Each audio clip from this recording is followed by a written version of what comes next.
Todos que tentaram dar golpe serão presos, diz Lula no ato no 1º de maio. O presidente Lula, do PT, disse nesta segunda-feira que todas as pessoas que tentaram dar um golpe serão presas em referência àqueles que participaram dos atos golpistas em 8 de janeiro em Brasília.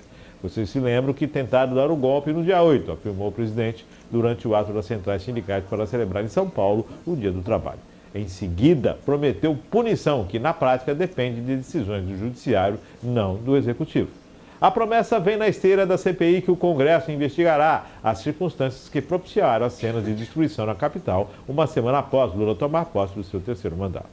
Lula se opôs inicialmente à criação da CPI, mas decidiu mudar a orientação para a base governista após a crise com a queda do ministro-chefe do GSI, o Gabinete de Segurança Institucional, o general Gonçalves Dias. Lula também defendeu que as pessoas voltem a ser humanistas e possam se dizer de esquerda sem medo. A gente não pode viver num mundo em que andar de vermelho é visto como inimigo do inimigo, afirmou o petista. Não pode aceitar a ideia de que é proibido dizer que é de esquerda. Lula estava ladeado no ato do 1º de maio com velhos companheiros de guerra, como o presidente do PT, a presidente do PT, Gleisi Hoffmann, o ex-deputado José Genuíno e os ministros de Relações Institucionais, Alexandre Padilha, e do Trabalho, Luiz Marinho. João Paulo Rodrigues, coordenador nacional do MST, também subiu no tablado onde abraçou Lula, na mira do agronegócio e trocando faíscas com alguns membros do governo. A entidade será alvo de uma CPI no Congresso. Pegando fogo. Pegando fogo, literalmente, Pegando fogo. Veio para São Paulo, Tarcísio e Lula pegando fogo o negócio, Juliana. Eita, nós! Do que nós estamos falando, Jesus?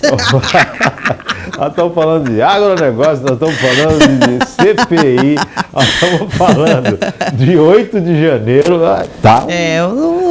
O presidente endureceu a fala. O presidente tem essa potência, né? Pôs o pé num palco, no mínimo 5, 6 assuntos saem da fala. Não, e eu acho que é para também deixar muito claro e marcar a importância de se resolver a questão que foi o 8 de janeiro.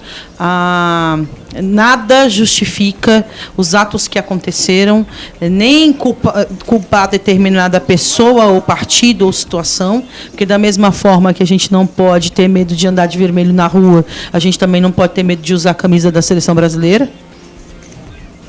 Acho que é isso. Boa, bem colocado, né? Bem colocado. São cores que são da nação. São as cores da nossa nação que não poderiam nunca ter sido tomadas por uma situação de partido, qualquer coisa, né? Por isso que eu usei azul na época da Copa. Mas, para não me confundir. Mas entendo que eu tenho toda a liberdade de usar a cor que eu quiser e de falar, porque a gente vive num Estado democrático de direito, onde as liberdades precisam ser respeitadas, né? E aí, todo esse processo do 8 de janeiro vai culminar em muitas coisas, né? Existem aí os mandantes, mas essas pessoas que foram, o que me dá raiva e me dá dó, são que muitas vezes são as pessoas que foram no cabresto da coisa e que vão agora sentir o peso da justiça. E precisa-se restaurar a justiça nesse país. Precisa-se entender que o que foi feito no 8 de janeiro, a depredação aos espaços públicos, né, a quebra de relíquias importantes que o Estado brasileiro recebeu, a depredação, a invasão de documentos importantes, de obras de arte, de todo esse material que estava exposto, né, no Palácio do Planalto, isso é muito sério, Márcio. Isso é, de fato, muito sério. Então, que exista as punições necessárias, mas que sejam na medida, evidentemente, do necessário. Que não seja uma caça às bruxas por conta do que aconteceu, mas a gente precisa... Eu falava isso sábado num evento que eu participei, quando a gente fala de cultura, quando a gente entende o processo de cultura que está vinculado diretamente ao comportamento humano. Uma das coisas que a cultura brasileira hoje se preocupa é em preservar a memória coletiva.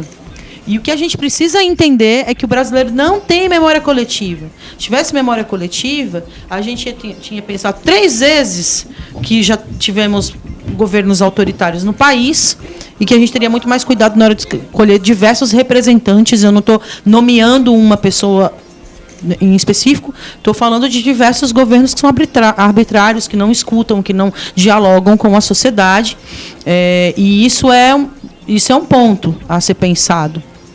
E quando a gente não tem essa memória coletiva, eu quero crer, daqui a alguns anos, quando eu estiver dando aula de história por aí, que você sabe que eu estou estudando história, né? Oh, legal, bacana. Eu quero poder falar desse dia nessa perspectiva da memória coletiva e do cuidado que a gente tem que ter com os bens da nossa nação e não apontar o dedo sobre X ou Y, né? Então, essa questão do 8 de janeiro vai render muita coisa, vai achar muita sujeira debaixo do tapete, eu tenho certeza disso. E claro que a gente vai precisar começar a discutir esse processo de fato, de redemocratização do país, de liberdade e de empatia com a democracia. Eu vou aproveitar essa tua fala, Ju, vou aproveitar esse teu comentário, porque eu entendo a necessidade de se punir essas questões que envolvem, né, degradação do patrimônio público, do dia 8, do movimento que perdeu, acabou perdendo a diretiva quando houve as invasões, depredações, e na verdade foi o momento em que o movimento acabou saindo do seu eixo, né? Entendo isso, também sou favorável aos movimentos ordeiros, pacíficos, né? Claro. Perfeito. Mas eu queria ver o mesmo empenho, tanto da imprensa, quanto do Senado, quanto dos governadores, quanto da presidência. Eu queria ver o mesmo empenho direcionado à questão da segurança pública nas escolas. Nós tivemos uma professora que foi morta em sala de aula, nós tivemos uma invasão de creche. Isso passou o dia 20, parece que não existe mais problemas de segurança nas escolas, parece que não existe mais problemas na educação, parece que não existe mais essa situação.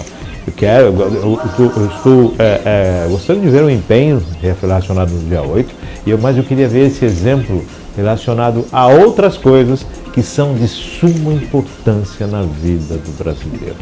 A educação é uma delas.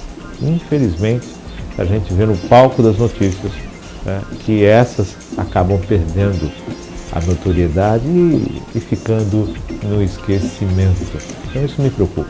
Nós tivemos aí o senador Moro tendo um processo relâmpago sendo instituído, bacana, e ao mesmo tempo existem senadores que têm praticamente uns 20 processos que podem simplesmente desaparecer porque vai passar o prazo, vai passar o tempo e vai cair na inoperância. Quer dizer, que Brasil é esse, né? Por isso que eu estou falando aqui. Que Brasil é esse? Precisamos seguir com toque de caixa. Por isso que eu estou falando aqui que é um processo de amadurecimento e um processo longo, viu? De reestruturação dessa nossa tão frágil democracia, sabe?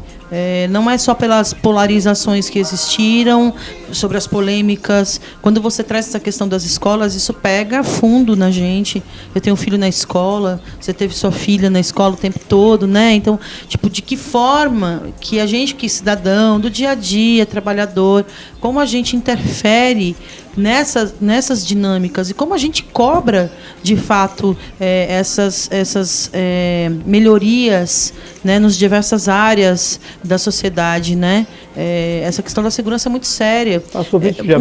Uma das questões, uma coisa né? Vamos lá apurar, vamos identificar quem são os culpados, quem são os culpados que estão dentro da estrutura governamental, porque houve uma falha sistemática dentro do processo de segurança, um favorecimento, né? Um favorecimento de acessos.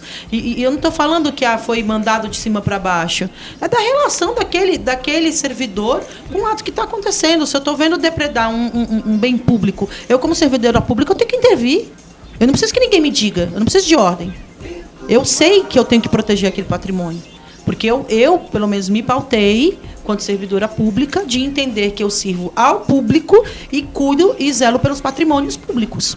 Então, nunca você vai ver da minha parte, particularmente, qualquer tipo de situação que seja conivente com a depredação de espaço público, com o descaso, com a falta de cuidado, seja com o patrimônio, seja com uma política pública que a gente está cuidando. Isso não é minha área de atuação, né?